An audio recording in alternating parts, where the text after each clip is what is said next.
Hello boys and girls, welcome to Lakshan e classroom. मेरे साथ बेटा इस ई क्लासरूम में आपका बहुत बहुत स्वागत है। और आज की क्लास में बेटा हमारा नया टॉपिक स्टार्ट होगा जिसके अंदर हम लोग एड्रिनल ग्लैंड को आगे बढ़ाएंगे। हम एड्रिनल ग्लैंड को लेके सारी की सारी स्टडीज़ करेंगे, कैसा होता है, कहाँ होता है, कैसी कैसी चीज़ें हैं इस ग्लैंड के अंदर, वो सारी की सारी स्टडी। एक बार अगर मैं आपको रफली आइडिया दिखाऊं तो हम लोगों ने अभी तक क्या क्या कर लिया, आप इस वाले डायग्राम को ऑब्जर्व कीजिए।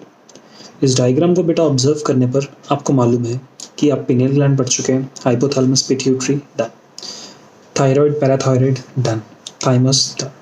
तो आज की क्लास में आप pancreas, adrenal gland, ovaries, testis, इसके साथ साथ गैस्ट्रिक पूरे सिस्टम में आपको जो मिलता है, हार्ट अपने जो हार्मोन्स बनाता है, लिवर अपने जो हार्मोन्स बनाता है, सब कुछ फिनिश ऑफ करेंगे।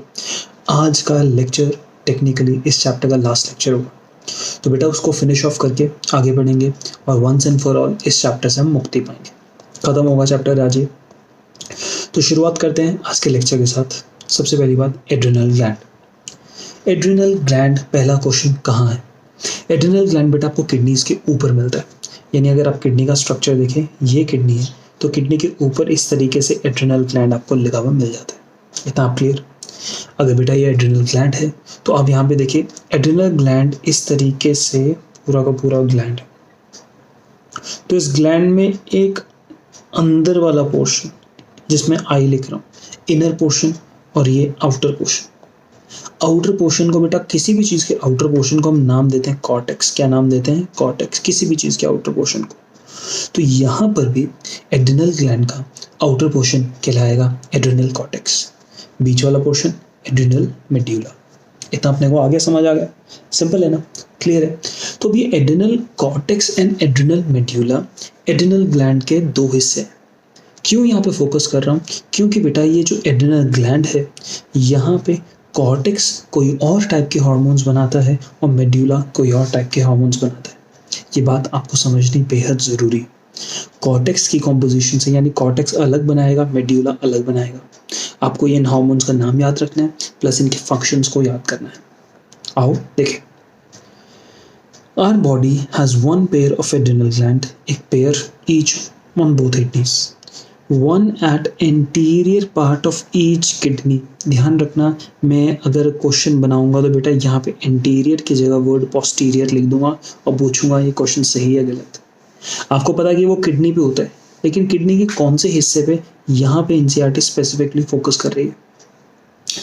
The gland is composed of two type of tissues, the centrally located tissue called as adrenal medulla and the outside this lies the adrenal cortex. बाहर की तरफ को मिलने वाला एड्रिनल कॉर्टेक्स। ये दो टाइप के टिश्यूज हमें यहाँ पे इसके अंदर मिलते हैं, ये बात हमें मालूम। आगे देखो, under production of hormones. Under production यानी कम बने, अगर जरूरत से कम बने तो। Under production of hormones by adrenal cortex alters the carbohydrate metabolism, causing acute weakness and fatigue, leading to a disease called as Addison's disease. Point is hypo. Hypo मतलब कम, यानी अंडर प्रोडक्शन। तो अगर एड्रिनल कॉर्टेक्स से आपके पास hormones अगर बनते हैं कम, तो उससे प्रिडोमिनेंटली कार्बोहाइड्रेट मेटाबॉलिज्म हमारी बॉडी में, कौन सी चीज़ बेटा? कार्बोहाइड्रेट मेटाबॉलिज्म हमारी बॉडी में इफेक्ट होता है। हम कार्बोहाइड्रेट्स को अपने शरीर में सही तरीके से मैनेज नहीं कर पाते, तो हमारे शरीर में वीकनेस आती है और फटीग का मतलब थकान हमें अपने शरीर में महसूस होती है। ऐसे डिसीज को एडिसन्स डिसीज कहते हैं। Next, the adrenal medulla. Point is बेटा, यहाँ पे फोकस कीजिएगा, एनसीईआरटी ने कॉर्टेक्स के बारे में अभी कुछ खास नहीं बताया। कॉर्टेक्स कौन से हार्मोन्स बना रहा है ये भी नहीं बताया अभी तक। एड्रिनल मेड्यूला पे आ जाते हैं। कहते हैं एड्रिनल मेड्यूला दो हार्मोन बनाता है, दो, एड्रिनलिन और एपिनेफ्रिन। याद रखना, एड्रिनलिन या एपिनेफ्रिन बेटा ये एक ही हार्मोन है, इसके दो नाम है। हार्मोन एड्रिनलिन बोलो चाहे एपिनेफ्रिन, एक ही बात है। तो पहला हार्मोन ये, एंड नॉर एड्रिनलिन और नॉर एपिनेफ्रिन दूसरा। बस एड्रिनलिन की जगह एपिनेफ्रिन लगता है, तो जहाँ नॉर लगा दो तो दोनों में नॉर लगा दो, अपना गेम यहीं से अरेंज हो जाता है। These are commonly called as कैटेकोलअमाइंस। इनको क्या कहते हैं? कैटेकोलअमाइंस। और ये पॉइंट बहुत ध्यान से आप देखिएगा। एड्रिनल मेड्यूला, एड्रिनल मेड्यूला ने hormone number 1 and hormone number 2 ये दो हार्मोन्स बनाए और दोनों हार्मोन्स को कॉमनली क्या कहा जाता है? कैटेकोलअमाइन्स। यानी एड्रिनल मेड्यूला बनाता है कैटेकोलअमाइन्स।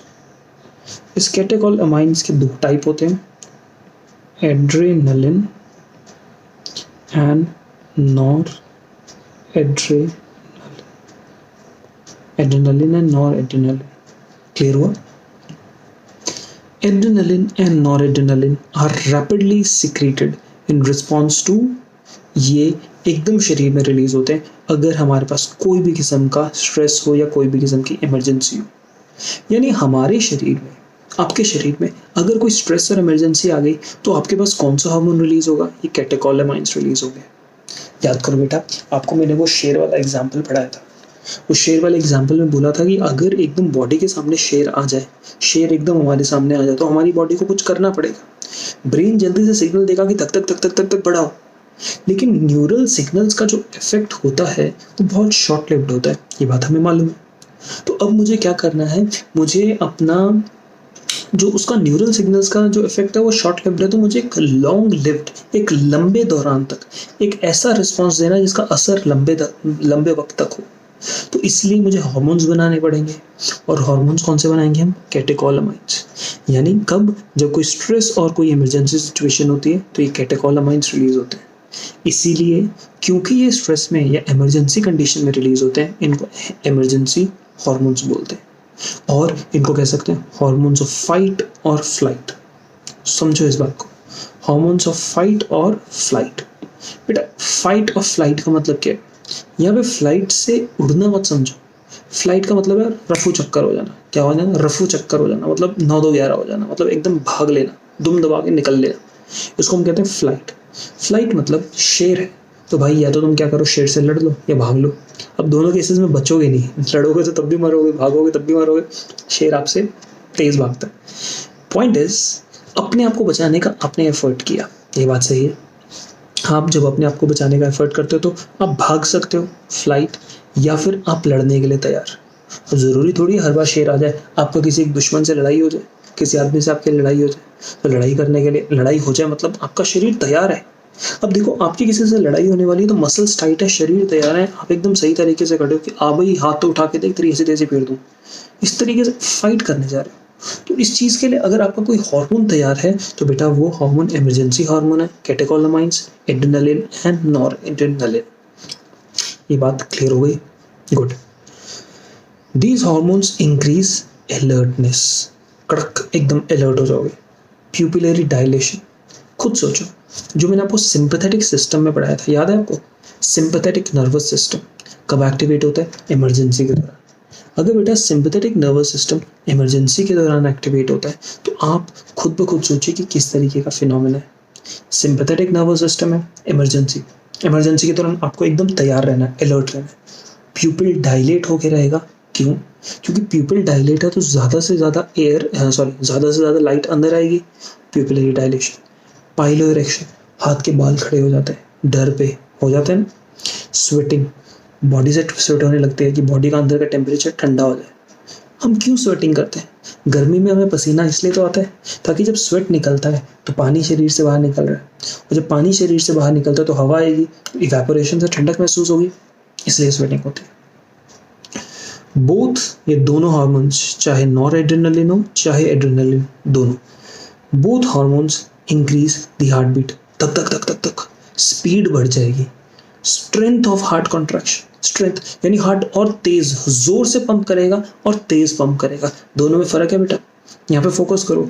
इंक्रीज दी, क्या कहते हैं? इंक्रीज दी हार्ट बीट, यानी यहाँ पे मैं बोलूँ स्पीड एंड स्ट्रेंथ, ये दोनों, स्पीड स्ट्रेंथ हार्ट कॉन्ट्रैक्शन की दोनों इंप्रूव हो रही है, स्पीड भी और स्ट्रेंथ भी।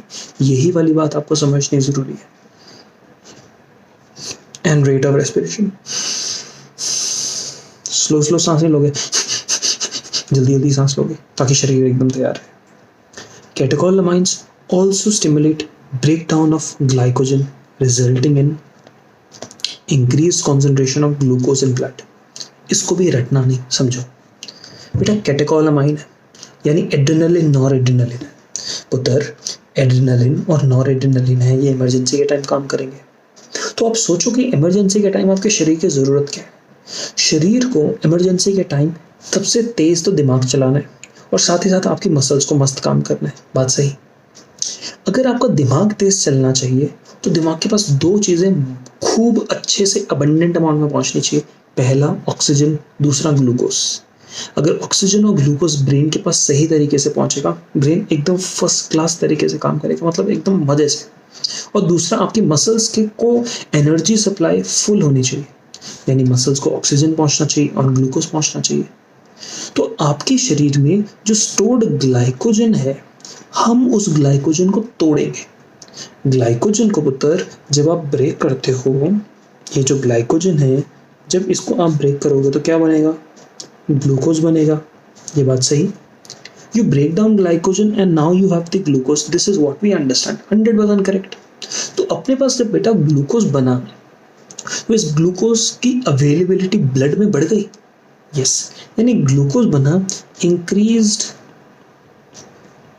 Content in blood. ब्लड में ग्लूकोज बढ़ा और ब्लड में होगा तभी तो ब्रेन के पास जाएगा, तभी तो मसल्स के पास होगा। तो अगर ग्लूकोज का कंटेंट ब्लड में बढ़ा तो ऐसी कंडीशन को हम कहेंगे हाइपर। हाइपर मतलब बढ़ना, ग्लाइसेमिक। मैं कहता हूं एड्रेनलिन एक हाइपर ग्लाइसेमिक हार्मोन है। क्यों? क्योंकि ये ग्लूकोज का कंटेंट ब्लड में बढ़ा रहा है। बेटा ईमिया अगर किसी चीज के पीछे लगता है तो वर्ड है, इसका मतलब होता है इन ब्लड। अगर किसी चीज के पीछे ईमिया लगता है ना, इसका मतलब क्या होता है? ब्लड में। तो हाइपर ग्लाइसेमिक, इमिक वर्ड कहाँ से है? इमिक वर्ड आया ईमिया से। हाइपर ग्लाइसीमिया और हाइपर ग्लाइसेमिक वर्ड समझ रहे हो कैसे कैसे कोरिलेटेड है? इस तरीके से। तो एड्रेनलिन जो है वो हाइपर ग्लाइसेमिक हार्मोन है। क्यों है ये बात मैं आपको समझा चुका हूँ। 100% क्लियर बेटा? Very good. In addition, they also stimulate breakdown of lipids and proteins. Lipids और proteins का भी breakdown ये करता है। तो आपके पास क्वेश्चन आएगा ग्लूकोज मेटाबॉलिज्म पे क्या इफेक्ट है, लिपिड एंड प्रोटीन मेटाबॉलिज्म पे एड्रेनलिन का क्या इफेक्ट है, प्यूपिल डायलेट होता है, कॉन्ट्रैक्ट होता है, हार्ट बीट का स्पीड बढ़ता है कम होता है, स्ट्रेंथ ऑफ हार्ट कॉन्ट्रैक्शन बढ़ता है कम होता है, पाइलो इरेक्शन होता है नहीं होता, स्वेटिंग का अमाउंट बढ़ता है कि कम होता है, हाइपर ग्लाइसेमिक है कि हाइपोग्लाइसेमिक है। इतने सारे क्वेश्चन बच्चे मैंने आपको गिना दिए, इनमें से कोई भी क्वेश्चन पूछा जा सकता है। तो पॉइंट इज, यहाँ तक आपने एड्रेनल मेड्यूला ने जो भी कहानी करी, it is done. Specifically adrenaline और नॉर एड्रेनलिन के थ्रू जो काम हुआ शरीर में, हमने ये दोनों फिनिश ऑफ कर लिया। अब हम क्या करेंगे? अब हम देखेंगे next layer, the adrenal cortex. कौन सा? Adrenal cortex. बेटा एड्रेनल कॉर्टेक्स पहले मैं आपको अपने नोट से पढ़ाऊंगा क्योंकि यहाँ पे बड़ा कॉम्प्लेक्स लगेगा। एड्रेनल कॉर्टेक्स नोट से पढ़ाने के बाद ये वाला पोर्शन पढ़ेंगे, मक्खन कितना क्लियर होगा। आओ देखो, किडनी के ऊपर पड़ा है, ये बात हमें अच्छे से समझ आती है। इस एड्रेनल ग्लैंड के दो पार्ट है, कॉर्टेक्स और मेड्यूला। ठीक है, एड्रेनल कॉर्टेक्स की बात करते हैं। पहला फैक्ट समझो, पॉइंट। मेरे को एक क्वेश्चन बताओ, मुझसे सीखने से पहले क्वेश्चन बताओ। अगर आप एड्रेनल मेड्यूला की बात करते हैं तो मेड्यूला जो हार्मोन्स बनाता है उसको हम क्या कहते हैं? कैटेकोलामाइन्स। सही बात। उसी तरीके से जब अगर कॉर्टेक्स, एड्रेनल कॉर्टेक्स आपकी बॉडी में कोई हार्मोन बनाएगा तो उसको कहेंगे कॉर्टिकॉइड। क्या कहेंगे? कॉर्टिकॉइड। यानी कॉर्टेक्स व मेड्यूला अगर पुत्र कॉर्टेक्स ने बनाए तो आप कहेंगे कॉर्टिकॉइड्स और इसको कहेंगे कैटेकोलामाइन्स। ठीक, कैटेकोलामाइन्स दो टाइप के होते हैं, एड्रेनलिन, नॉर एड्रेनलिन। ठीक है, कॉर्टिकॉइड्स की तीन कैटेगरी होते हैं, ग्लूकोकॉर्टिकॉइड्स, मिनेरलोकॉर्टिकॉइड्स, सेक्स कॉर्टिकॉइड्स। ये तीन कैटेगरी है। ग्लूकोकॉर्टिकॉइड का एग्जाम्पल होता है कॉर्टिसोल। इसका एग्जाम्पल क्या होता है? एल्डोस्टेरॉन। इसका एग्जाम्पल क्या होता है, DHEA। आप देख रहे हो कॉर्टिकॉइड्स कैटेगरी, इसमें 3 सब कैटेगरीज होती हैं, glucocorticoids, cortisol, mineralocorticoids, aldosterone, sex corticoids, DHE। अब आपको क्या इनके ये वाला आपको अरेंजमेंट समझ आया बेटा? अगर ये आपको अरेंजमेंट मैं साइड में लिख के रख दूंगा, आप लोग अपने नोट्स पर जब देखना हो ऐसा आपको लिखा लिखा है मिल जाएगा। मुद्दे की बात ये है कि ये वाली बात आपको मस्त क्लियर होनी चाहिए। ये क्लियर हुआ, दैट मीन्स कंसेप्ट समझ आ गया।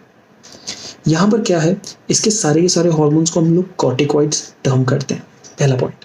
सेकेंड पॉइंट, बेटा एड्रिनल कॉर्टेक्स की बात हो रही है, तो इसमें बनने वाले हॉर्मोन्स की नेचर केमिकली कैसे होती है, स्टेरॉइड हार्मोन्स होते हैं। नेचर कैसी होगी, स्टेरॉइड हार्मोन वाली नेचर होगी। किसकी, एड्रिनल कॉर्टेक्स में बनने वाले सब के सब हॉर्मोन्स की। ध्यान देखो, एड्रिनल कॉर्टेक्स को बेटा अगर आपको स्टडी करना है तो आप एड्रिनल कॉर्टेक्स को स्टडी ना कुछ इस कदर करते हो कि आप उस कॉर्टेक्स के भी 3 हिस्से बनाते हो। यानी आपने एड्रिनल ग्लैंड लिया, उसके 2 हिस्से बनाए, अंदर वाला मेड्यूला, बाहर वाला कॉर्टेक्स। इतना क्लियर? अब जब मैं कॉर्टेक्स पढ़ता हूँ तो कॉर्टेक्स के भी 3 हिस्से बनाता हूँ, बाहर से G, बीच में F और अंदर वाला R। आपको GFR याद आया, ग्लोमेरुलर फिल्ट्रेशन रेट, ये 3 वर्ड याद है ना, ग्लोमेरुलर फिल्ट्रेशन रेट, GFR। वैसे याद इसको करते हैं, 3 part GFR, zona glomerulosa G, zona fasciculata F, R reticularis. याद करने का सिंपल तरीका है, ग्लोमेरुलोसा फैसिकुलेटा रेटिकुलरिस। इतना डर बेटा। जोना ग्लोमेरुलोसा सबसे क्या रिलीज करता है, मिनरलोकॉर्टिकॉइड्स।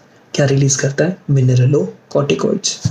जो फैसिकुलेटा होता है वो ग्लूकोकॉर्टिकॉइड्स रिलीज करता है, और नीचे वाला गोनाडोकॉर्टिकॉइड्स, या फिर इसको आप बोल सकते हो गोनाडो की जगह 6 कॉर्टिकॉइड्स। ओके, पॉइंट इज, अगर जितने कॉर्टिकॉइड्स हैं इनका केमिकल नेचर कैसा है, स्टेरॉइडल। पहला पॉइंट। दूसरा पॉइंट, एड्रिनल कॉर्टेक्स को हम 3 हिस्सों में बांट चुके हैं, बाहर वाला जोना ग्लोमेरुलोसा, बीच वाला जोना फैसिकुलेटा, और तीसरा वाला जोना रेटिकुलरिस। 3 हिस्से क्लियर? ग्लोमेरुलोसा बनाता है मिनरलोकॉर्टिकॉइड्स, जो फैसिकुलेटा होता है सेकंड वाला, बीच वाला फैसिकुलेटा, वो बनाता है ग्लूकोकॉर्टिकॉइड्स। जो तीसरे वाला सबसे नीचे वाला यानी सबसे अंदर वाला है रेटिकुलरिस, ये बनाएगा 6 कॉर्टिकॉइड्स। ठीक, सबसे पहले देखो मिनरलोकॉर्टिकॉइड, नाम अच्छे से फोकस करो। मिनरलोकॉर्टिकॉइड, मिनरल को मैनेज करने वाला कॉर्टिकॉइड। अब आपके शरीर में मिनरल्स कौन सा बेटा, एक्सक्रीशन वाला चैप्टर आपने पढ़ा था, एक्सक्रीटरी प्रोडक्शन एलिमिनेशन। उस वाले चैप्टर में आपने एक चीज बड़े अच्छे से पढ़ी होगी, ऑब्लिगेटरी एंड कंडीशनल रीअब्जॉर्प्शन पढ़ा था ना। आपको PCT DCT याद है बेटा? आपको एक चीज मालूम है, रीअब्जॉर्प्शन जब DCT में होती है, किसमें, DCT डिस्टल कॉन्वोल्यूटेड ट्यूब्यूल, जब वहां पे रीअब्जॉर्प्शन होती है तो वो एल्डोस्टेरॉन की वजह से होती है। और वहां पे एल्डोस्टेरॉन क्या करता है, एक्टिवली DCT के सेल्स को कहता है सोडियम को रीअब्जॉर्ब कर लो। किसको एब्जॉर्ब करो, सोडियम को। यानी शरीर में मिनरल कौन सा, सोडियम, उसकी रीअब्जॉर्प्शन को अगर अपने को मैनेज करना है तो मुझे एक ऐसा हार्मोन बनाना है। वो कौन सा हार्मोन है, एल्डोस्टेरॉन। क्योंकि ये सोडियम नामक मिनरल को मैनेज करवाने में मदद कर रहे हैं, इसलिए इसको मिनरलोकॉर्टिकॉइड कहते हैं। ये कहता है it adjust the level of minerals, electrolytes sodium के हिसाब से इन द बॉडी। और जैसे सोडियम रीअब्जॉर्ब होता है उसके पीछे वाटर भी रीअब्जॉर्ब हो जाता है, तो वाटर और इलेक्ट्रोलाइट बैलेंस बनाने में मदद करता है। क्योंकि बेटा सोडियम NaCl का पार्ट है, तो उसको सोडियम टेक्निकली सॉल्ट को रिप्रेजेंट करता है, तो उसको सॉल्ट रिटेनिंग हार्मोन भी नाम करते हैं। कहता है it retain sodium and water, उसकी DCT से इंक्रीज्ड एब्जॉर्प्शन करा देता है। और जब सोडियम रीअब्जॉर्ब होता है उसके रिस्पॉन्स में कौन सी चीज़ एक्सक्रीट होती है, पोटेशियम, तो increase potassium and phosphate excretion. ये भी बात आपको ध्यान रखनी पड़ेगी। सोडियम को अगर आप रीअब्जॉर्ब करा रहे हो तो उसके साथ साथ आप पोटेशियम की, सोडियम को रीअब्जॉर्ब करा रहे हो तो पोटेशियम की एक्सक्रीशन भी करवा रहे हो। समझे बेटा? नेक्स्ट, वो BP को इंक्रीज करता है। कौन, एल्डोस्टेरॉन जो है वो BP को इंक्रीज करता है। सोडियम एब्जॉर्ब होगा, उसके पीछे पानी एब्जॉर्ब होगा, वाटर कंटेंट ब्लड में बढ़ेगा, तो जायज़ सी बात है ना उत्तर कि BP बढ़ेगा। एग्जैक्टली यही काम होता है। क्लियर? पक्का? Next glucocorticoids. ग्लूकोकॉर्टिकॉइड, बेटा नाम फोकस करो, ग्लूको। ग्लूको यानी glucose is somewhat involve, yes और no? When you say glucose is somewhat involved, तो what do you put your brains on to? आप अपना दिमाग कैसे लगाते हो? ग्लूकोकॉर्टिकॉइड, ग्लूकोज इन्वॉल्व है। दैट मीन्स एक हार्मोन जो ग्लूकोज के मेटाबॉलिज्म को लेके शरीर के अंदर इन्वॉल्व है, ये है हमारा कॉर्टिसोल। क्या है? कॉर्टिसोल। कॉर्टिसोल का काम क्या है? हाइपरग्लाइसेमिक। अगर मैं इसका मतलब ना भी समझाऊं तो मुझे ऐसा समझ आता है कि आपको पता लग गया। बेटा अगर मैं कॉर्टिसोल का फंक्शन बोलता हूँ हाइपरग्लाइसेमिक, इसका मतलब होता है कि जो कॉर्टिसोल होता है ना, वो ग्लाइसेमिक हाइपर है।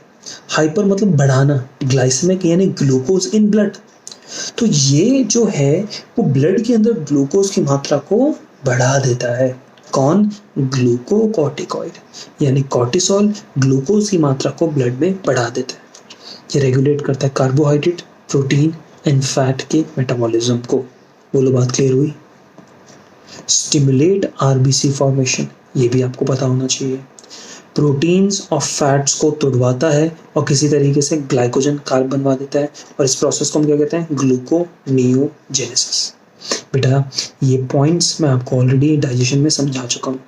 ये किसी भी हालात में ग्लाइकोजन बनवाएगा और ग्लाइकोजन से ग्लूकोज बनवाएगा, उसका कंटेंट बॉडी में बढ़वाने में मदद करता है। कौन? ये हमारे कॉर्टिसोल। ऑल्सो इसके आगे लिखा मैंने immunosuppressant.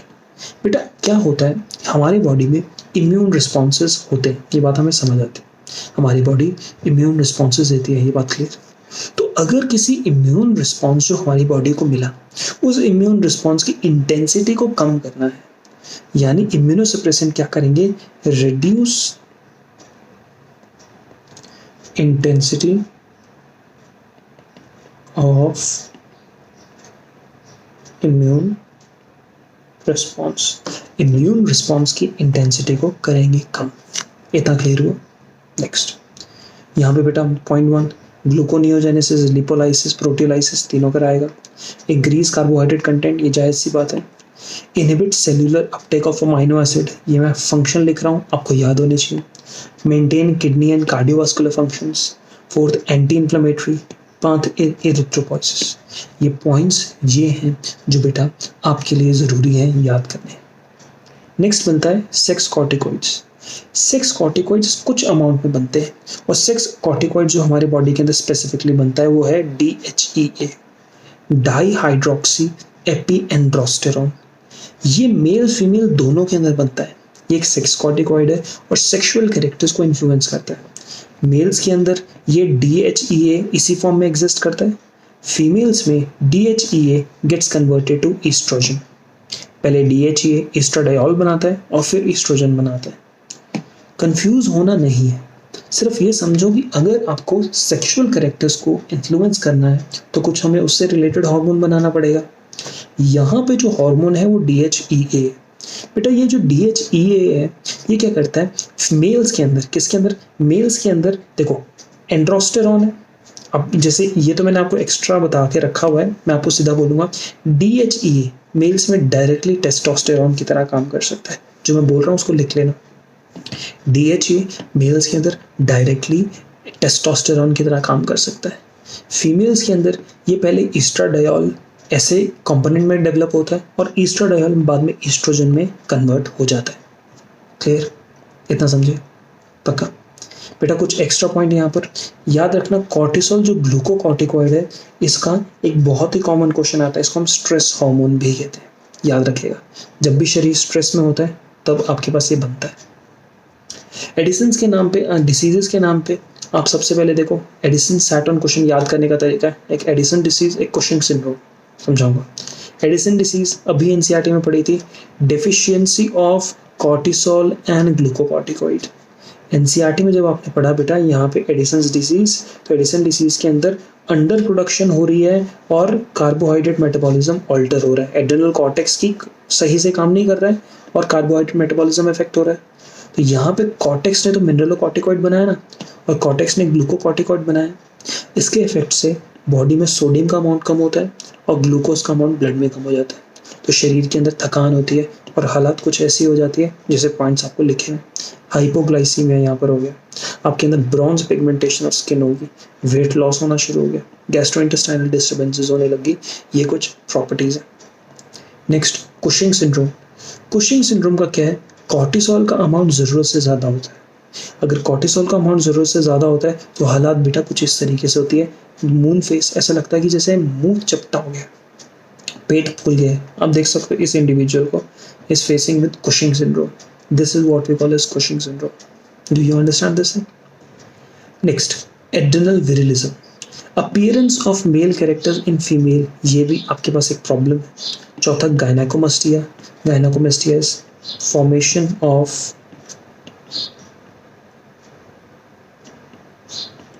Breast in males, gynaecomastia. ठीक।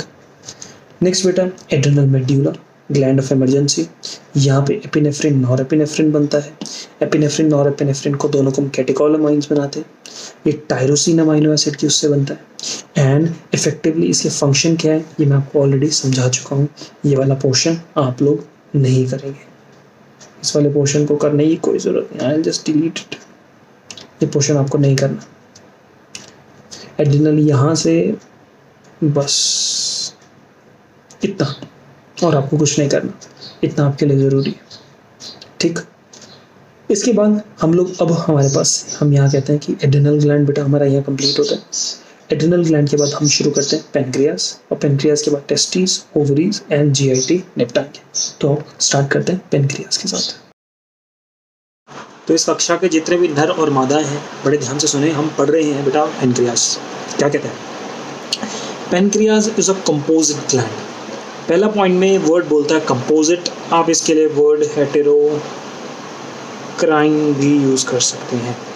आपको एंडोक्राइन समझाया बेटा, आपको एक्सोक्राइन समझाया, तो दोनों के बीच का जो वर्ड हुआ वो हेटेरोक्राइन हुआ, जिसकी एक्टिविटी एंडो और एक्सोक्राइन दोनों टाइप की होती है। एनसीईआरटी इसके लिए वर्ड यूज़ कर रहा है कंपोजिट ग्लैंड, अपने को कोई टेंशन ही नहीं।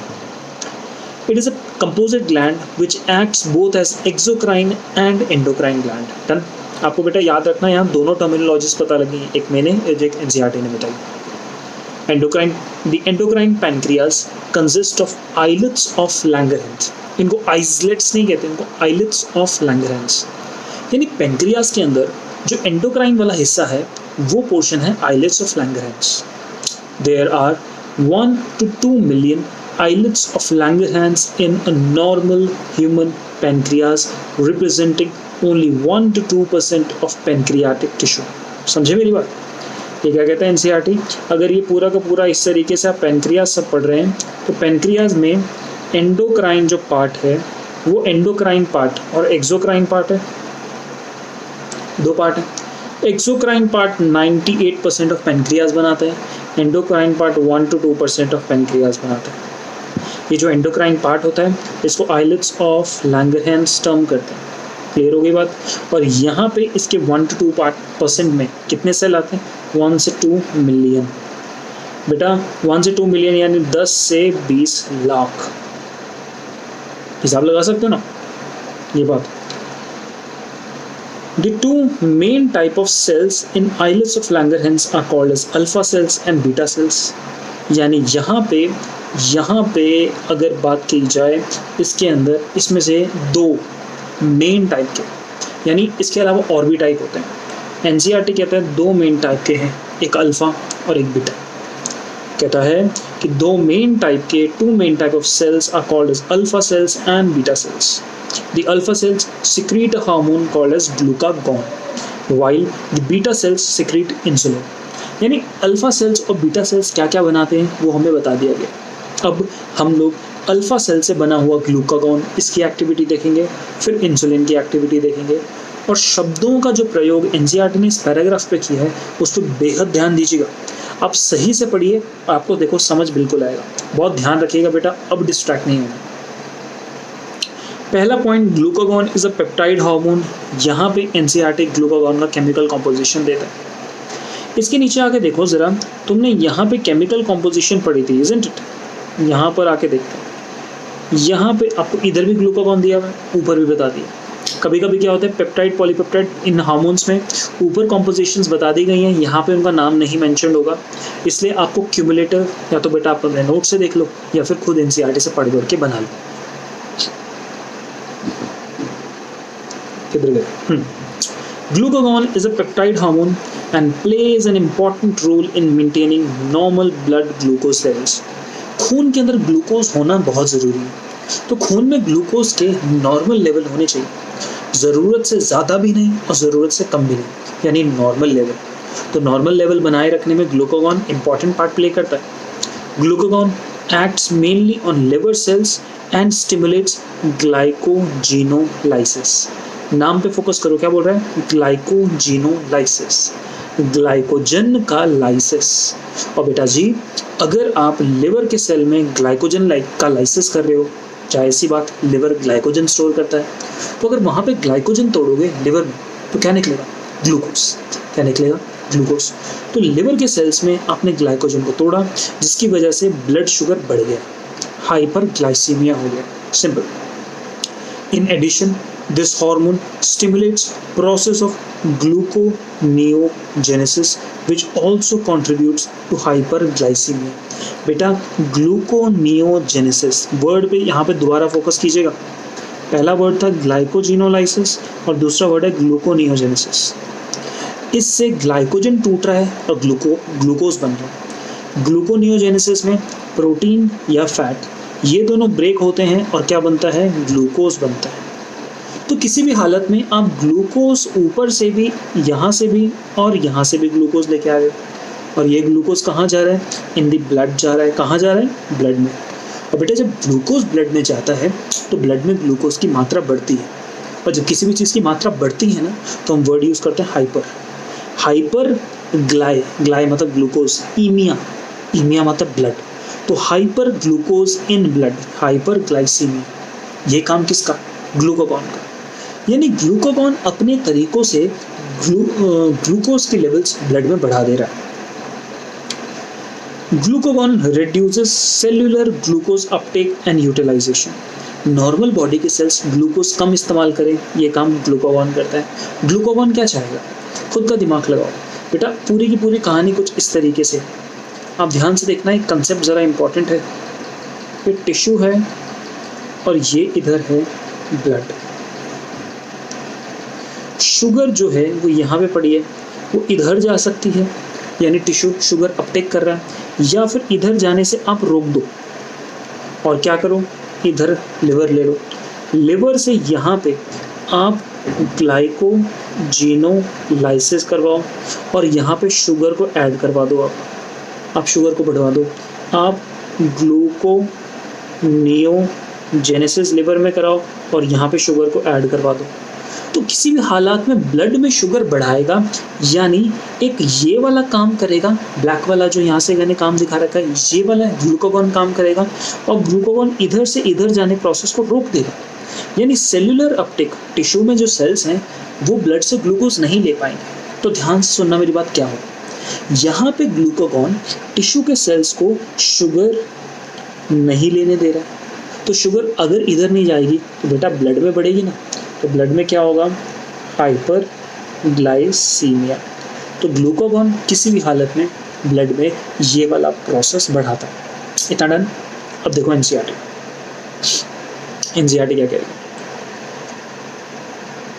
Insulin is a peptide hormone. Okay, glucagon का काम समझ आ गया ना, ब्लड में बढ़ाना। इंसुलिन का सुनना, insulin is a peptide hormone which plays a major role in regulation of glucose homeostasis। Glucose के होमोस्टासिस में बड़ा इंपॉर्टेंट रोल निभाती है।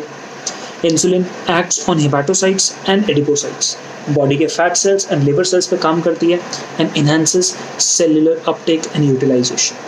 तो बेटा आप सोचो और समझो ज़रा इस बात को। हम ये वाली कहानी को ज़रा अभी के लिए इस तरीके से साइड कर देते हैं। ये लिवर है, बाहर से ग्लूकोज और यहाँ पे एडिपोस टिश्यू। ये जो ग्लूकोज था यहाँ पे इन दोनों के अंदर, लिवर के अंदर चले जा रहे हैं, और जब यूज़ होगा, देखो इसने कहा अपटेक को भी प्रमोट करता है, यूटिलाइजेशन को भी। इसने कहा ना insulin enhances cellular glucose uptake and utilization. यानी एडिपोज टिश्यू के सेल्स और लिवर के सेल्स ग्लूकोज का इस्तेमाल करेंगे और बेटा इस्तेमाल करने के लिए अपना नॉर्मल एनर्जी लेवल से निभाएंगे। फिर अगर ज़रूरत से ज़्यादा आपके पास ग्लूकोज है तो उसको क्या करोगे, स्टोर करोगे ना। तो ग्लाइकोजन यहाँ पे as a form of glycogen store होगा और यहाँ पे as a form of fat store होगा। बोलो बात क्लियर हो रही है? यानी इंसुलिन क्या कर रहा है, लिवर के अंदर ग्लाइकोजन की स्टोरेज को बढ़वा रहा है और फैट की स्टोरेज को एडिपोज टिश्यू के अंदर बढ़वा रहा है। कौन? इंसुलिन। ये वाला काम इंसुलिन कर रहा है और यहाँ से इधर आने वाला काम कौन कर रहा था? ग्लूकागॉन। यानी ग्लूकागॉन बढ़ाएगा, इंसुलिन कम करवाएगा। जब ग्लूकागॉन बढ़ाएगा और इंसुलिन कम करवाएगा तो इसके कंबाइंड क्यूमुलेटिव इफेक्ट में क्या होगा, एक बढ़ाने वाला एक कम करने वाला, तो दोनों मिलके एक बैलेंस लेवल को बनाने में हेल्प करेंगे। As a result, there is a rapid movement of glucose from blood to hepatocytes and adipocytes, resulting in decreased glucose levels, hypoglycemia. Insulin also stimulates conversion of glucose to glycogen. बता दिया, liver में ये काम करवाता है। The glucose homeostasis in blood is thus maintained jointly by two insulin and glucagon. यानी अब आपके पास ग्लूकोज होमेस्टासिस ब्लड में मेंटेन करना है तो ये इंसुलिन और ग्लूकागॉन दोनों मिलके काम करेंगे। एक और बात बेटा, अगर शरीर में इंसुलिन की कमी हो जाए तो आप सोचो, शरीर में इंसुलिन की कमी है तो इंसुलिन की कमी है, ग्लूकागॉन तो है, तो सेल्स जो इंसुलिन है ना वो कभी शुगर को ब्लड से बाहर जाने ही नहीं देगा। देखो मैं समझाता हूँ इस बात को, समझना इस बात को। ब्लड, इधर अपने पास tissue, give me a second बेटा, ये देखो ये अपने पास ब्लड और ये अपने पास टिश्यू। एक सेकेंड, आप ठीक है। ये है ब्लू कलर का शुगर। शुगर यहाँ से यहाँ जाता है और इस प्रोसेस में जो चीज़ मदद करती है वो है इंसुलिन। ये टिश्यू में आपके पास लिवर भी हो सकता है, एडिपोज टिश्यू भी हो सकता है, नॉर्मल रेस्ट टिश्यूज सब हो सकता है। इंसुलिन जो है वो मदद करता है शुगर को, ये ब्लू से मैं यहाँ पे क्या दिखा रहा हूँ, शुगर दिखा रहा हूँ। इंसुलिन बेटा इस शुगर को मदद करता है टिश्यूज़ के पास पहुँचने में। लिवर भी यूज़ करेगा, एडिपोज टिश्यू भी यूज़ करेगा और नॉर्मल बॉडी के टिश्यूज़ जो होंगे वो भी इस शुगर का इस्तेमाल करेंगे अपनी एनर्जी के रिक्वायरमेंट के लिए। अब प्रॉब्लम है डायबिटीज़ मेलाइटस की, तो इंसुलिन नहीं है। डायबिटीज़ मेलाइटस यानी इंसुलिन जो है वो अपनी बॉडी के अंदर नहीं बन रहा। जब डायबिटीज़ मेलाइटस में बेटा इंसुलिन बॉडी में नहीं बनता तो हम क्या टर्म करते हैं, हम क्या कहते हैं कि यहाँ से शुगर इधर नहीं जा पाती और ब्लड में शुगर का लेवल बढ़ जाता है। जब ब्लड में शुगर लेवल बढ़ जाता है तो इंसुलिन की डेफिशिएंसी की डायबिटीज़ मेलाइटस वाली प्रॉब्लम को हम लोग शुगर की बीमारी कह देते हैं, हिंदी में मधुमेह कह देते हैं। इंग्लिश में हम इसको इफेक्टिवली साइंटिफिक तरीके से डायबिटीज़ मेलाइटस कहते हैं। तो देखो तुम्हारे पास डायबिटीज़ मेलाइटस किसी पेशेंट को है, इंसुलिन बॉडी में नहीं है तो शुगर का लेवल ब्लड में बढ़ गया। अब इन सब एरिया को बताओ कि नॉर्मल सेल्स को खाना मिला नहीं, शुगर तो खाना हुआ ना एनर्जी वाला, तो नॉर्मल सेल्स को तो उत्तर खाना नहीं मिला। जब नॉर्मल सेल्स को खाना नहीं मिला तो अपने को क्या प्रॉब्लम हुई, ये नॉर्मल सेल्स अगर इनके पास खाना नहीं है तो नॉर्मल सेल्स मरने लगेंगे भूख से।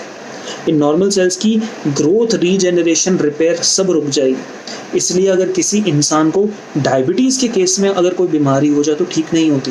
क्यों नहीं ठीक होती? क्योंकि नॉर्मल सेल्स को तो खाना मिल नहीं रहा, तो अगर खाना नहीं मिलेगा तो जिंदा कैसे रहेंगे? समझ पा रहे हो कंसेप्ट? ये वाला है इंसुलिन के साथ एसोसिएशन कंसेप्ट। बात क्लियर हुआ बेटा? अगर यहाँ पे डायबिटीज़ की बात करते हैं, डायबिटीज़ 2 टाइप का होता है, type 1 diabetes and type 2 diabetes. आपके लिए एक होमवर्क है, आप इन दोनों टाइप 1 और टाइप 2 को अपने गूगल पे सर्च करेंगे। बहुत ही सिंपल क्या होता है टाइप 1 डायबिटीज़, टाइप 2 क्या होता है, इनको आप सर्च करके अपने नोट्स में लिखें। इसको हम डाउट डिस्कशन सेशन में डिस्कस करें। यहाँ तक अपना डायबिटीज़ का कंप्लीट हुआ। इसके साथ साथ हमारा इंसुलिन फिनिश। यहाँ पे देखिए पेनक्रियाज में आइलेट्स ऑफ लैंगरहैंस होते हैं, एकाइनस सेल्स होते हैं। एकाइनस सेल्स जो बेटा होते हैं वो बनाते हैं एंजाइम्स। और अभी पढ़ा आइलेट्स ऑफ लैंगरहैंस, जहाँ पे 2 मेजर टाइप हैं, अल्फ़ा बीटा, बट एक डेल्टा भी मिलता है। अल्फ़ा बीटा डेल्टा और पीपी सेल्स एक और मिलते हैं। 4 देखो, अल्फ़ा सेल्स ग्लूकागॉन बनाते हैं, बीटा सेल्स इंसुलिन बनाते हैं, डेल्टा सेल्स सोमैटोस्टैटिन बनाते हैं। सोमैटोस्टैटिन आपको याद आया, somatostatin growth hormone inhibiting hormone होता है, ये हमारे डेल्टा सेल्स भी बनाते हैं, और PP cells pancreatic polypeptide cells. इसके साथ साथ मैंने एक छोटा सा चार्ट बना रखा बेटा, ये वाला चार्ट आप ऑब्जर्व करेंगे, आप इंसुलिन और ग्लूकागॉन के बीच में डिफरेंस देखेंगे। इस पूरी कहानी को जो एनसीईआरटी ने लिखा था मैंने दो लाइंस में आपके लिए समअप कर दिया। यहाँ पे आपका इंसुलिन के साथ पेनक्रियास फिनिश होता है, पेनक्रियास के बाद टेस्टिस एंड टेस्टिस के बाद ओवरीज एंड उसके बाद जो दूसरे हैं इनकी रीडिंग करते हैं और हम लेक्चर को फिनिश करते हैं। देखो,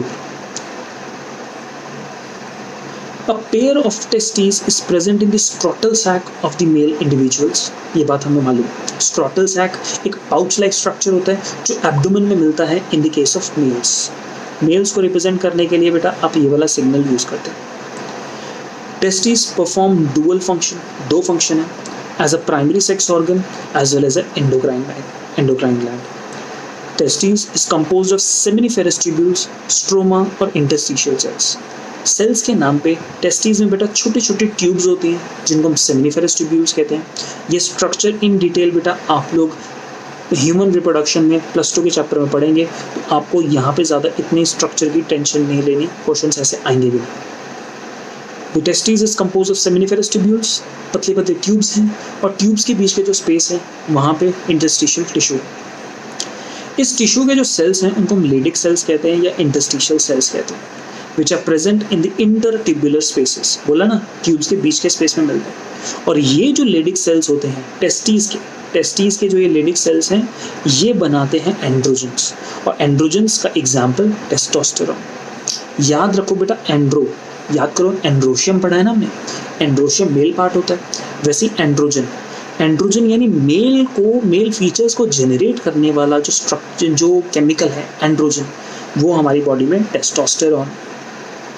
Androgens regulate development, maturation and functions of male accessory sex organs like epididymis, vas deferens, seminal vesicles, prostate gland, urethra, etc. यानी मेल सेकेंडरी सेक्स ऑर्गन्स जो होते हैं उनकी डेवलपमेंट को, मैचुरेशन को और फंक्शन को हेल्प करता है एंड्रोजेंस यानी testosterone. These hormones stimulate muscular growth. ध्यान रखना, शरीर में मसल ग्रोथ एंड्रोजेंस की वजह से। These androgens stimulate muscular growth of facial and axillary hair. Facial hair यानी मुँह पे ये जो बियर्ड वगैरह है, ये मूछें वगैरह होती हैं। Axillary hair बॉडी पे, चेस्ट पे है।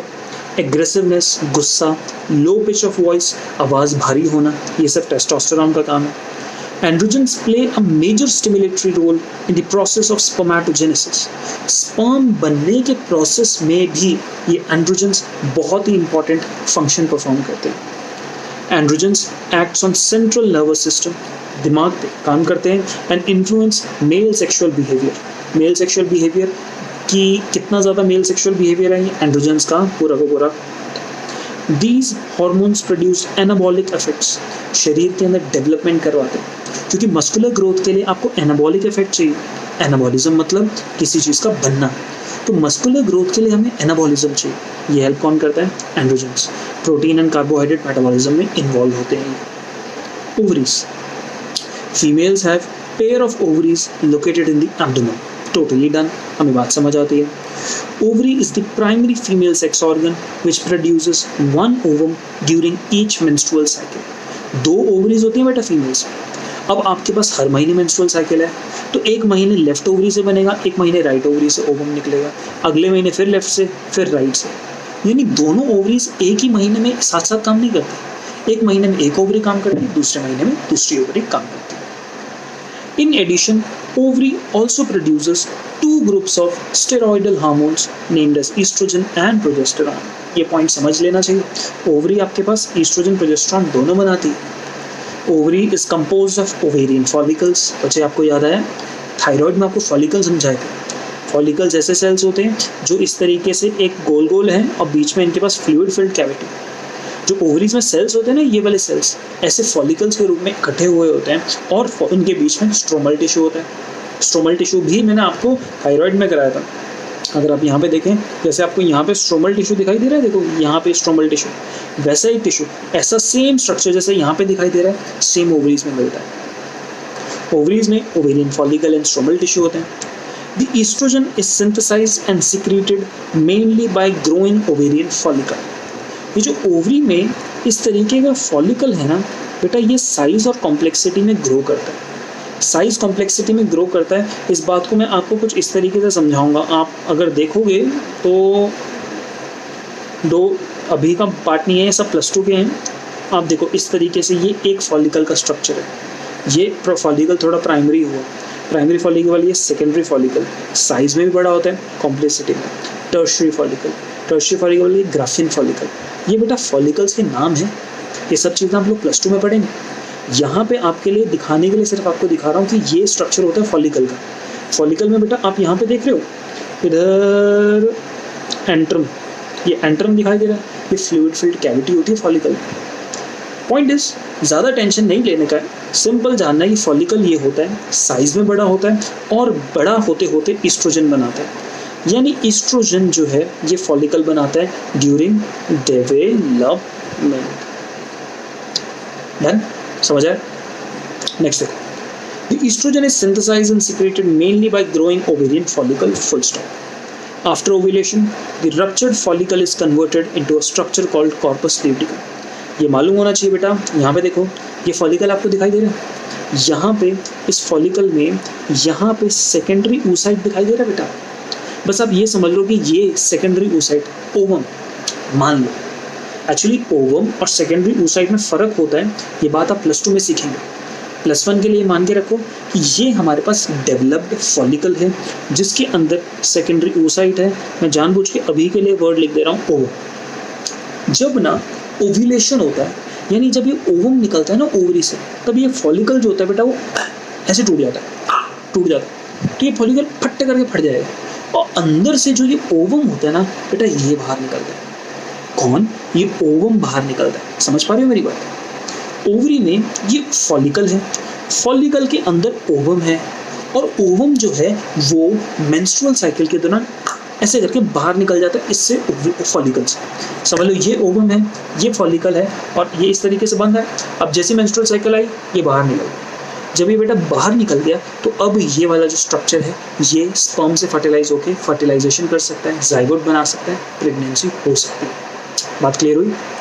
यहाँ पे इसने बोला the oestrogen is synthesized and secretly mainly by ovarian follicle after ovulation, यानी इस ग्राफिन फॉलिकल का टूटना यानी ovulation. After ovulation the ruptured follicle, जो टूट के ऐसा वाला हिस्सा, टूटा टटाया हिस्सा, ये टूटा हुआ जो हिस्सा है इसको हम कॉर्पस ल्यूटियम कहते हैं। सब डिटेल्स आप लोग +2 में पढ़ोगे। यहाँ पे मैं आपको जानबूझ के ज़्यादा डिटेल्स में नहीं, आपको आइडिया दे रहा हूँ। और जब ये इस तरीके से ये टूटा वाला स्ट्रक्चर होगा तो बेटा ये क्या काम करेगा? ये प्रोजेस्टेरॉन बनाएगा। तो अगर मैं आपको बात सम अप करूँ ना, तो अगर मैं इस बात को उत्तर सम अप करूँ तो आप ज़रा यहाँ पे देखिए, just give me a second.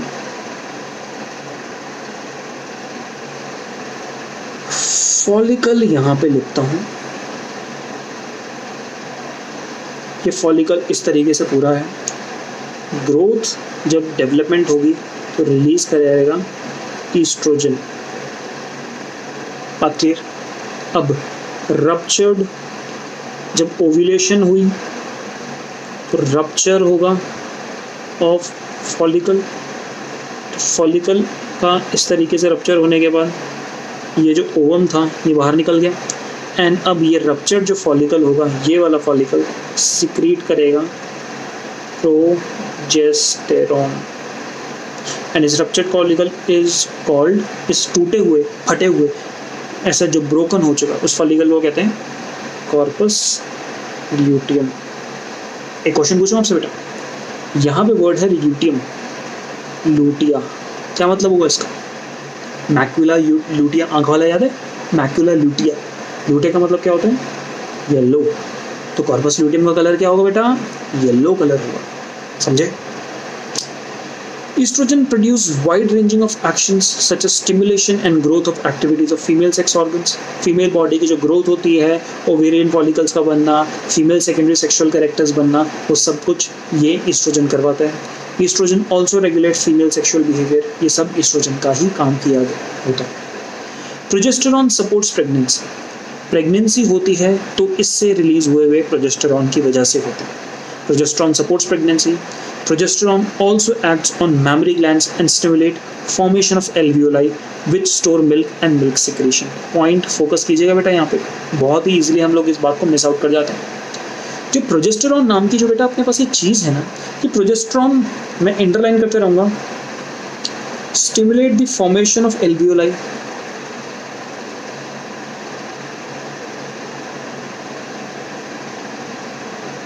ये मेमरी ग्लैंड का स्ट्रक्चर है बेटा। मेमरी ग्लैंड के स्ट्रक्चर के अंदर आपको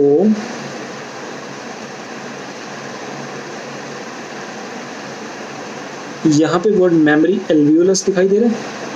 ये ऐसा पाउच लाइक स्ट्रक्चर, ये मेमरी ग्लैंड में ऐसे पाउच लाइक स्ट्रक्चर होते हैं जैसे लंग्स में होते हैं, जिनको हम लोग मेमरी एल्वियोलाई कह सकते हैं। इनकी जो ग्रोथ होती है, ग्रोथ स्टिमुलेटेड बाय प्रोजेस्टेरॉन, इनकी ग्रोथ प्रोजेस्टेरॉन में स्टिमुलेटेड होती है, समझे? यानी प्रोजेस्टेरॉन इसकी ग्रोथ को स्टिमुलेट करता है। एंड आपको एक और बात पता होनी चाहिए कि जो ये बेटा यहीं पे लिखता हूँ, आप लोग अपनी कॉपी में नोट डाउन कर सकते हैं बाद में। ये जो एल्वियोलाई होता है, ये एल्वियोलाई के अंदर मिल्क स्टोर होता है और मिल्क फॉर्म भी होता है, स्टोर एंड फॉर्म मिल्क। तो यानी आपसे मैं कहूँगा मिल्क फॉर्मेशन, इसके लिए कौन सा हार्मोन इन्वॉल्व है? प्रोलैक्टिन। इससे ऊपर alveoli formation, progesterone, and milk ejection from nipples, oxytocin, milk release from alveoli, progesterone. बात समझ आई? नहीं समझो फिर, एक सेकंड में समझ आएगी। देखो, मिल्क जो है मेमरी एल्वियोलाई में बना, ये स्ट्रक्चर पूरा मेमरी ग्लैंड का, सिलेबस का पार्ट नहीं, +2 में आएगा, अभी +1 में नहीं, आइडिया के लिए समझा रहा हूँ। मेमरी एल्वियोलाई बोलो कहाँ पर है? मेमरी ग्लैंड्स में। ये बनता किसकी मदद से है? कौन बनवा रहा है इसको? इसको बनवा रहा है प्रोजेस्टेरॉन। हमें पता लग गया प्रोजेस्टेरॉन बनवा रहा है, प्रोजेस्टेरॉन इसको बनवा रहा है। तो इस मेमरी एल्वियोलाई में मिल्क कौन बनवा रहा है? प्रोलैक्टिन। अब यहाँ से देखो बेटा, एल्वियोलाई से मिल्क निकल के ट्यूब्यूल में आएगा, ट्यूब्यूल से डक्ट में। तो एल्वियोलाई से मिल्क बाहर आए, ट्यूब्यूल के अंदर आए, देखो ट्यूब्यूल से आके डक्ट में आएगा, डक्ट से एम्प्यूला में आएगा, एम्प्यूला से लैक्टिफेरस डक्ट में आएगा, तब जाके निप्पल से, बॉडी से यहाँ से बाहर निकलेगा ना। यानी निप्पल से बाहर निकलना, यहाँ से बाहर निकलना तो ऑक्सीटोसिन मदद करता है, लेकिन यहाँ से इधर तक आना प्रोजेस्टेरॉन काम करता है। यानी सिक्रीशन, मिल्क सिक्रीशन में मेमरी एल्वियोलाई से बाहर आने का काम ये कौन करता है? प्रोजेस्टेरॉन। स्पेसिफिकली बताऊं तो अब यहाँ पे ज़रा आप समझ लेना, एल्वियोलाई सेल्स, एल्वियोलाई के जो इस तरीके से एल्वियोलाई है ना, एल्वियोलाई इस तरीके से आगे एक डक्ट बनाती रहती है, इस तरीके से पूरा चैनल है बेटा। एल्वियोलाई में भी तो सेल्स होंगे, इस एल्वियोलाई के अंदर, सेल्स के अंदर बताओ, इन जो मैंने सेल्स बनाए हैं, जिन सेल्स में मैंने रेड सा न्यूक्लियस बना रहा हूँ, बताओ इन सेल्स के अंदर मिल्क कौन बनवाएगा? प्रोलैक्टिन। यहाँ से सेल्स से मिल्क यहाँ पे कौन डलवाएगा? जो मैं ब्लू कलर से अब काम बता रहा हूँ, यहाँ पे मिल्क कौन डलवाएगा? प्रोजेस्टेरॉन। प्रोजेस्टेरॉन मिल्क डलवाएगा और यहाँ से यहाँ भी प्रोजेस्टेरॉन भेजने में मदद करेगा। लाइन समझ आई? एनसीईआरटी बहुत भयंकर गेम खेलती है हमारे साथ, आपको एनसीईआरटी से भी ज़्यादा स्मार्ट होना है। यहाँ से कहानी डन कंप्लीट। नेक्स्ट चीज़ तो बेटा ये पोर्शन आप एट्रियल नाट्रियूरेटिक फैक्टर पढ़ चुके हो, जक्स्टाग्लोमेरुलर एपरेटस इरिथ्रोपोइटिन किडनी बनाती है, पढ़ चुके हो। गैस्ट्रिक हार्मोन्स किस तरीके से काम करती है, ये बात पढ़ चुके हो। आपको एक चीज़ मैं रिमाइंड करा दूं बेटा, यहाँ पर जब आपने सबसे पहले कहाँ गया वो चैप्टर डाइजेशन जो तुम्हें पढ़ाया था, अरे भाई, ब्रीदिंग, न्यूरल एक्सक्रीशन, डाइजेशन, ये इस चैप्टर में पूरा का पूरा पोर्शन तुम्हें कराया था। तो ये पोर्शन रटा हुआ होना चाहिए, पहले बोल दे रहा हूँ, क्योंकि इस चैप्टर का पार्ट लगता है, तो ये पोर्शन आपको एकदम फर्स्ट क्लास तरीके से रटा होना चाहिए। इसके साथ साथ ये वाला चैप्टर बेटा once and for all complete होता है। एक बार देख लेते हैं कि हमने कुछ छोड़ा तो नहीं। हम शुरुआत से करते हैं। शुरुआत से देखने के अंदर क्या आपने ये वाले पोर्शन को एंडोक्राइन पढ़ लिया, ये पढ़ लिया, ये वाला डायग्राम कर लिया, हमने हाइपोथैलेमस पूरा फिनिश किया, हमने पिट्यूटरी फिनिश किया, हमने पिट्यूटरी के बाद क्या पिनियल ग्लैंड को फिनिश किया, बिल्कुल मेलाटोनिन सब करवाया था, देखो बेटा याद करो। थायराइड ग्लैंड कंप्लीट किया पूरा, फिर उसके बाद पैराथायराइड को फिनिश किया, थाइमस को कंप्लीट किया, एड्रिनल ग्लैंड को कंप्लीट किया, एड्रिनल ग्लैंड के बाद ये पूरा सारा पोर्शन कंप्लीट किया, पैनक्रियाज फिनिश किया, टेस्टिस किया, ओवरीज फिनिश किया, हार्मोन्स ये तो हम ऑलरेडी कर चुके हैं, मैकेनिज्म ऑफ हार्मोन एक्शन सबसे पहले लेक्चर में किया था, ये पूरा डायग्राम और समरी तो खत्म। यानी इफेक्टिवली ये चैप्टर बेटा होता है फिनिश। उम्मीद के साथ कि आपको बढ़िया से पूरा का पूरा समझ आया होगा। मैं आगे बढ़ता हूँ, ये सोचता हूँ आपको मस्त समझ आया होगा। इसके साथ साथ बेटा okay, thank you, bye bye, take care, जय हिंद।